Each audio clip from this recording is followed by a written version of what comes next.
अस्सलाम वालेकुम, कैसे हैं आप लोग। अच्छा जी, आज का लेक्चर हम स्टार्ट करते हैं। आज का लेक्चर जो है वो आपका है इंडक्टिव इफेक्ट पे। इसके डिफरेंट इफेक्ट्स हम पढ़ेंगे। आज जो है हम इंडक्टिव इफेक्ट और इलेक्ट्रोमैग्नेटिक इफेक्ट पढ़ेंगे, और उसके बाद जो है वो मेसोमेरिक इफेक्ट और रेजोनेंस इफेक्ट पढ़ेंगे। ठीक है। इंडक्टिव इफेक्ट जो बेसिकली है वो रेफर करता है आपके परमानेंट डाइपोल अराइजेस को। ठीक है, जहाँ पे परमानेंट डाइपोल अराइज हो। परमानेंट डाइपोल कब अराइज होगा? जब कोई इलेक्ट्रॉन विथड्रॉइंग ग्रुप जो है वो किसी भी मॉलिक्यूल के साथ अटैच होगा। फर्स्ट करें, हमारे पास कार्बन है, कार्बन के साथ जो है वो आपके पास CH3 और उसके साथ इलेक्ट्रॉन विड्रॉइंग ग्रुप Cl है। आपको पता है जो यहाँ पे इलेक्ट्रोनेगेटिविटी का डिफरेंस आ रहा है। जब इलेक्ट्रोनेगेटिविटी का डिफरेंस आ रहा है, इट मीन्स कि ये मोर इलेक्ट्रोनेगेटिव है। मोर इलेक्ट्रोनेगेटिव है तो इलेक्ट्रॉन डेंसिटी को अपनी तरफ पुल करेगा। जब ये इलेक्ट्रॉन डेंसिटी को अपनी तरफ पुल करेगा तो इस पे जो चार्ज आ जाएगा वो पार्शियल नेगेटिव आ जाएगा, और इसी तरह इस पे जो चार्ज आ जाएगा वो पार्शियल पॉजिटिव आ जाएगा। ठीक है। इलेक्ट्रोनेगेटिव इफेक्ट की अगर डेफिनेशन की हम बात करें, an inductive effect is an electronic effect due to the polarization of a sigma bond with in the molecule और आयन। ठीक है। This is typically due to an electronegativity difference. ठीक है, टिपिकली क्यों है ये? Electronegativity difference between the atom at either end of the bond. ठीक है। यहाँ पर भी आप देखें, जो आपके पास जो मेथनॉल मौजूद है, यहाँ पे ऑक्सीजन जो है वो मोर इलेक्ट्रोनेगेटिव है। मोर इलेक्ट्रोनेगेटिव है तो ये इलेक्ट्रॉन डेंसिटी को अपनी तरफ पुल कर रहा है। जब इलेक्ट्रॉन डेंसिटी को पुल कर रहा है तो इस पे पार्शियल पॉजिटिव चार्ज आएगा और इस पे भी पार्शियल पॉजिटिव चार्ज आ जाएगा। इंडक्टिव इफेक्ट जो है वो परमानेंट स्टेट ऑफ पोलराइजेशन है। ठीक है, ये इंड्यूस नहीं है कि किसी चीज की वजह से हो और फिर खत्म हो जाए, क्योंकि ये आपके पास जो मॉलिक्यूल है या आयन है उसके अंदर जो है वो सिग्मा बॉन्ड, एक परमानेंट बॉन्ड मौजूद है। सिग्मा बॉन्ड के अंदर ये परसिस्ट कर रहा है, तो ये परमानेंट स्टेट ऑफ पोलराइजेशन है। ठीक है, यानी कि अगर हमारे पास जो है वो इथाइल क्लोराइड मौजूद है, तो इथाइल क्लोराइड में अगर हम देखें तो Cl जो है वो नेगेटिव ग्रुप अटैच है, इलेक्ट्रोनेगेटिव ग्रुप अटैच है, तो इलेक्ट्रॉन डेंसिटी को अपनी तरफ मूव कर रहा है। तो ये हमेशा से इस पे पार्शियल नेगेटिव रहेगा और इस पे पार्शियल पॉजिटिव ही रहेगा। The electron density in a sigma bond between two unlike atom is not uniform. ठीक है, इंडक्टिव इफेक्ट में जो इलेक्ट्रॉन डेंसिटी है सिग्मा सिग्मा बॉन्ड में वो यूनिफॉर्म नहीं है। The electron density is more dense toward the more electronegative atom. ठीक है। इंडक्टिव इफेक्ट को जो रिप्रेजेंट किया जाता है वो कुछ इस तरह से रिप्रेजेंट किया जाता है, जिसमें आपको मैंने ये रेड कलर की जो लाइन शो की है इलेक्ट्रॉन मूवमेंट को शो कर रही होती है। मींस कि इलेक्ट्रॉन डेंसिटी कार्बन से मूव हो रही है एक्स की तरफ, जो कि इलेक्ट्रोनेगेटिव एटम है। ठीक है, the atom x is above acquire a slightly negative charge. ठीक है, slightly negative charge, and the carbon atom is slightly positive, which means bond is polarized. Bond is polarized means कि जब आपके पास poles form हो रहे थे तो वो polarized bond है। इंडक्टिव इफेक्ट जो है वो आपका डिस्टेंस डिपेंडिंग इफेक्ट है। ठीक है, if the electronegative atom X, जो इलेक्ट्रोनेगेटिव एटम है X is connected to a chain of the carbon. ठीक है, chain of the carbon atom, then the positive charge is rely to the other carbon atom. ठीक है, इस positive charge जो है वो अदर कार्बन एटम से भी होगा। C1 with its positive sigma charge exert a pull on the electron of the C2। ठीक है, अब ये जो C1 है ये कुछ इफेक्ट डालेगा, इलेक्ट्रॉन डेंसिटी अपनी तरफ पुल करेगा, लेकिन ये जो पुल होगा ये वीकर होगा। ये वाला पुल, अगर ये C1 C2 से इलेक्ट्रॉन अपनी तरफ पुल कर रहा है और जो X जो है वो C1 से कर रहा है वो वीकर होगा, यानी कि ये स्ट्रॉन्गर होगा। ये इलेक्ट्रोनेगेटिव एटम है, लेकिन यहाँ पे सी जो है वो इलेक्ट्रोनेगेटिव तो नहीं है, इस पे तो इंड्यूस हुआ है, इंड्यूस हुआ है तो इसका इफेक्ट इस पर कम आएगा। ठीक है, इसी तरह the effect is rapidly die out, तो ये अफेक्ट जो है वो रैपिडली जो है वो आहिस्ता आहिस्ता खत्म हो जाएगा, and is usually not significant after the second carbon atom और एट मोस्ट थर्ड। ठीक है, ज्यादातर जो इफेक्ट है वो सेकंड तक फिनिश हो जाता है, और ज्यादा से ज्यादा थ्री पर भी नहीं जा रहा था, बल्कि सेकंड पे ही खत्म हो जाता है। तो इतना स्लाइड स्लाइड स्लाइड हो जाता है, पहले तो पार्शियल है तो स्लाइड स्लाइड स्लाइड बहुत ही कम हो जाता है। तो ये डिस्टेंस डिपेंडिंग इफेक्ट है, तो सबसे ज्यादा C1 पे इफेक्ट आएगा। तो जो कैटेगरी है इंडक्टिव इफेक्ट की, वो पॉजिटिव इंडक्टिव इफेक्ट है और नेगेटिव इंडक्टिव इफेक्ट है। पॉजिटिव इंडक्टिव इफेक्ट कब होगा, जब कोई इलेक्ट्रॉन डोनेटिंग ग्रुप लगा हुआ होगा। ठीक है, और नेगेटिव इफेक्ट कब है, जब कोई इलेक्ट्रॉन विड्रॉइंग ग्रुप है। इलेक्ट्रॉन डोनेटिंग ग्रुप का मतलब ये है कि इलेक्ट्रॉन रिलीज कर रहा, वो ग्रुप जो इलेक्ट्रॉन रिलीज कर रहा है, यानी कि यहाँ पे जो वाई ग्रुप है वो इलेक्ट्रॉन पॉजिटिव ग्रुप लगा हुआ है, जो इलेक्ट्रॉन डेंसिटी को कार्बन चेन की तरफ दे रहा है। ठीक है, और ये जो एक्स है वो इलेक्ट्रॉन विड्रॉइंग है, जो कार्बन चेन से डेंसिटी अपनी तरफ पुल कर रहा है।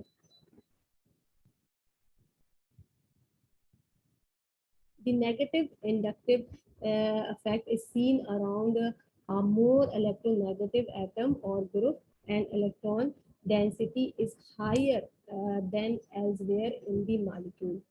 Electron withdrawing group include halogen, nitrogen, यहाँ पे जितने भी जो नाइट्रो कंपाउंड है, और साइनाइड है, या फिर कार्बोक्सी ग्रुप है, ईस्टर है, ये कुछ एग्जांपल्स हैं जो कि नेगेटिव इंडक्टिव इफेक्ट देती हैं, मींस इलेक्ट्रॉन डेंसिटी को अपनी तरफ पुल कर रही होती हैं। ठीक है, और जो पॉजिटिव इफेक्ट दे रही होती है, जितने भी आपके अल्काइल ग्रुप हैं, वो आपके इलेक्ट्रॉन रिलीजिंग इफेक्ट है, यानी कि इलेक्ट्रॉन डेंसिटी को कार्बन की तरफ मूव कर रहे होते हैं, यानी कि रिलीज कर रहे होते हैं। ठीक है, ज्यादातर यहाँ पे CH3 या प्राइमरी सेकेंडरी टर्शियरी अल्काइल, जितने भी अल्काइल ग्रुप हैं वो इलेक्ट्रॉन डेंसिटी को इस तरह मूव करेंगे। ठीक है, डोनेट करेंगे। ये एच के रेफरेंस से यहाँ पे इंडक्टिव इफेक्ट, यानी सबसे ज्यादा इंडक्टिव इफेक्ट जो इलेक्ट्रोनेगेटिव मालिक्यूल है वो NH3 है, फिर NO2 है, फिर साइनाइड है, फिर इसी तरह ये सारे हैं। तो ये सारे जो है वो इलेक्ट्रॉन विड्रॉइंग ग्रुप है। ठीक है, और यहाँ पर जो टर्शरी अल्काइल है, सेकेंडरी और प्राइमरी और मिथाइल एंड एच, ये सारे जो है वो पॉजिटिव इफेक्ट देते हैं, इट्स मीन्स ये इलेक्ट्रॉन डोनेटिंग ग्रुप है। ठीक है, यहाँ पे एक एग्जांपल को हम डिस्कस कर लेते हैं कि उनका इफेक्ट क्या पड़ रहा है। अगर किसी मॉलिक्यूल के साथ कोई इलेक्ट्रॉन डोनेटिंग ग्रुप या फिर इलेक्ट्रॉन विड्रॉइंग ग्रुप लगा हुआ है, तो इसका इंडक्टिव इफेक्ट ओवरऑल मॉलिक्यूल पे क्या कर रहा है। तो ये फिनोल आपके पास मौजूद है। फिनोल जो है वो एक एसिडिक नेचर का होता है, यानी कि अपने एच को डोनेट कर रहा होता है ना। अल्कोहल जो होते हैं वो एच को डोनेट कर रहे होते हैं। तो यहाँ पर जो फिनोल है, अगर इसके साथ कोई नाइट्रो ग्रुप अटैच हो जाए जो कि इलेक्ट्रॉन विड्रॉइंग है, जब इलेक्ट्रॉन विड्रॉइंग है तो ये इलेक्ट्रॉन डेंसिटी को मॉलिक्यूल की इलेक्ट्रॉन डेंसिटी को अपनी तरफ पुल करेगा। ठीक है, ये यहाँ पे NO2 अटैच हो गया, तो ओवरऑल जो है वो आपको इलेक्ट्रॉन डेंसिटी इस तरफ आएगी। जब इस तरफ आएगी तो यहाँ पर जो ये बॉन्ड है वो क्या हो जाएगा, पोलराइज हो जाएगा, बहुत ज्यादा पोलराइज हो जाएगा, तो इजीली यहाँ से एच जो है वो निकल जाएगा। ठीक है, एज कम्पेयर टू फिनोल। तो ये जो आपके पास पैरा नाइट्रोफिनोल है वो मोर एसिडिक है एज कम्पेयर टू फिनोल। और अगर फिनोल के साथ कोई इलेक्ट्रॉन डोनेटिंग ग्रुप लग जाए, यानी कि CH3 जो इलेक्ट्रॉन को डोनेट कर रहा है, जब ये इलेक्ट्रॉन को डोनेट कर रहा है तो यहाँ पर जो बॉन्ड है वो कम पोलराइज होगा as compare to para nitrophenol के। तो पैरा कैरिसोल जो होगा वो लेस एसिडिक होगा एज कम्पेयर टू फिनोल। ठीक है, तो ये इलेक्ट्रॉन को दे रहा है, जब दे रहा है तो भाई यहाँ से तो उसको जरूरत ही नहीं कि एच बाहर निकले। यहाँ पे इलेक्ट्रॉन सारे ले रहा है, जब ले रहा है तो सारे इलेक्ट्रॉन इधर मूव हो गए, तो ये तो पॉजिटिव चार्ज है और यहाँ से ये निकल जाएगा। उसके बाद बात करते हैं इलेक्ट्रोमैरिक इफेक्ट की। ठीक है, इंडक्टिव इफेक्ट का हमने देखा भी, इंडक्टिव इफेक्ट जो है वो एक परमानेंट इफेक्ट है। ठीक है, परमानेंट इफेक्ट है, सिग्मा बॉन्ड में होता है। ठीक है, और क्यों होता है, क्योंकि ये बॉन्ड पोलराइज होता है। बॉन्ड पोलराइज क्यों होता है, क्योंकि वहाँ पे तो इलेक्ट्रोनेगेटिव एटम लगा होता है। टू तरह के होते हैं, पॉजिटिव और नेगेटिव। जो डोनेट कर रहे हैं वो पॉजिटिव इफेक्ट देंगे और जो विड्रॉ कर रहे हैं वो नेगेटिव इफेक्ट देंगे। ठीक है। अच्छा, इलेक्ट्रोमैरिक इफेक्ट में क्या है? Electromeric effect is intramolecular movement. ठीक है, intramolecular movement of electron from a pi bond. ठीक है, अब ये पाई बॉन्ड में, वो इंडक्टिव इफेक्ट आपका सिग्मा बॉन्ड में था, to other another atom in the molecule due to attack by a reagent. It is a temporary and reversible. अब ये जो है इलेक्ट्रोमैरिक इफेक्ट आपका टेम्पररी इफेक्ट है। और ये इफेक्ट किसकी वजह से हो रहा है? जब कोई रिएजेंट आ रहा है तब। ठीक है, पाई बॉन्ड में होगा लेकिन in the presence of some reagent. There are two distinct type of electromeric effect. यहाँ पर भी टू टाइप्स है, पॉजिटिव और नेगेटिव। ठीक है, जैसे कि इंडक्टिव इफेक्ट में पॉजिटिव और नेगेटिव था, इसी तरह इलेक्ट्रोमैरिक इफेक्ट में भी पॉजिटिव और नेगेटिव है। Positive electromagnetic effect in this affect the pi electron. ठीक है, pi electron of the multiple bond are transferred to the atom to which the reagent gets attached. ठीक है, फॉर एग्जाम्पल यहाँ पे क्या हो रहा है? Intramolecular movement of electron from a pi bond to another atom. यहाँ पे रिएजेंट जो आपके पास आ रहा है वो कोई पॉजिटिव है, यानी कि कोई इलेक्ट्रोफाइल है। इलेक्ट्रोफाइल है तो जब ये यहाँ आया तो आपका इलेक्ट्रॉन यहाँ मूव हो गया।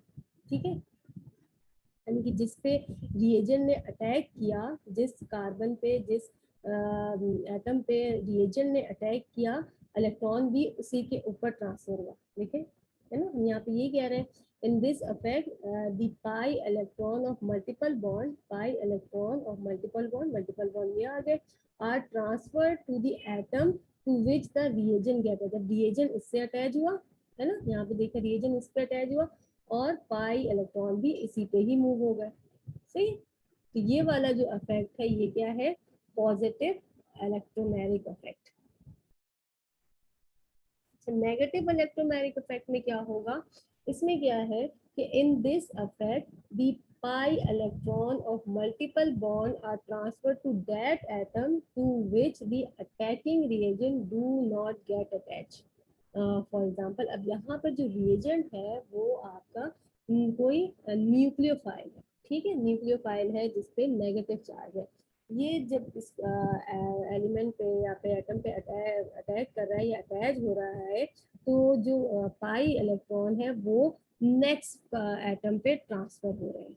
ठीक है, सेम पे नहीं, अगर उसी पर आ रहे हैं तो पॉजिटिव इफेक्ट है, और अगर नेक्स्ट पर आ रहे हैं, उसके सेकंड वाले पे आ रहे हैं, तो उसे हम नेगेटिव इफेक्ट कह रहे हैं। ठीक है, intramolecular movement of electron from pi bond to another atom. ये पाई बॉन्ड है या ये ऑक्सीजन पे आ गया। ठीक है, साइनाइड ने कार्बोनाइड कार्बन पे अटैक किया और यहाँ से जो पाई इलेक्ट्रॉन थे वो ऑक्सीजन पर ट्रांसफर हो गया। तो ये वाला इफेक्ट जो है वो आपका नेगेटिव इलेक्ट्रोमैग्नेटिक इफेक्ट है। अच्छा, इसमें डिफरेंस की अगर बात करें inductive effect versus electromagnetic effect की, तो इंडक्टिव इफेक्ट जो यहाँ पे पता लगा कि ये वर्क ऑन सिग्मा बॉन्ड। ठीक है, और electromagnetic effect work on pi bond. ऐसे ही है। उसके बाद हम कह रहे हैं the inductive effect is permanent effect. ठीक है, ये परमानेंट इफेक्ट है, लेकिन इलेक्ट्रोमैग्नेटिक इफेक्ट आपका टेम्पोररी इफेक्ट है ना। अगर आपके पास रिएजेंट या वाला मौजूद नहीं होगा तो जब ये इस पर अटैक नहीं करेगा तो इस पर कोई परमानेंट इफेक्ट नहीं है, ये टेम्पररी इफेक्ट है। रिएजेंट होगा तो ये ऐसा होगा, नहीं होगा तो इस पर कुछ नहीं होगा। ठीक है। अच्छा, it does not require any attacking reagent, क्योंकि तो परमानेंट इफेक्ट है, वो मॉलिक्यूल के अंदर ही आपके पास इलेक्ट्रोनेगेटिविटी का डिफरेंस फॉर्म हो रहा है, तो इसको कोई बाहर से कोई अटैकिंग रीजन नहीं चाहिए। यहाँ पर कोई इलेक्ट्रोफाइल, यहाँ पे मैं सिर्फ इलेक्ट्रोफिलिक लिखा हुआ है, इलेक्ट्रोफिलिक या न्यूक्लियोफिलिक जो है वो attacking reagent is required for this effect. ठीक है, इलेक्ट्रोफिलिक और न्यूक्लियोफिलिक दोनों आपको चाहिए यहाँ पे। ठीक है, इलेक्ट्रोफिलिक या फिर nucleophilic attacking reagent is required for the effect to arise. अब जब इलेक्ट्रोफाइल में देखें यहाँ पर जब कोई इलेक्ट्रोफाइल अटैक कर रहा है तो वो पॉजिटिव इलेक्ट्रोमैग्नेटिक इफेक्ट है, और जब कोई न्यूक्लियोफाइल अटैक कर रहा है तो ये नेगेटिव इलेक्ट्रोमैग्नेटिक इफेक्ट है। ठीक है, आज के लिए इतना ही inductive effect of electromagnetic effect. Next इंशाल्लाह फिर हम मीजोमैग्नेटिक इफेक्ट और रेजोनेंस इफेक्ट की बात करेंगे। ठीक है, चलिए जी, अल्लाह हाफिज। और कोई कुछ ना समझ आया तो ऐसे तो बहुत आसान सा टॉपिक है, फिर भी अगर कुछ ना समझ आया हो तो काइंडली फिर पूछिएगा।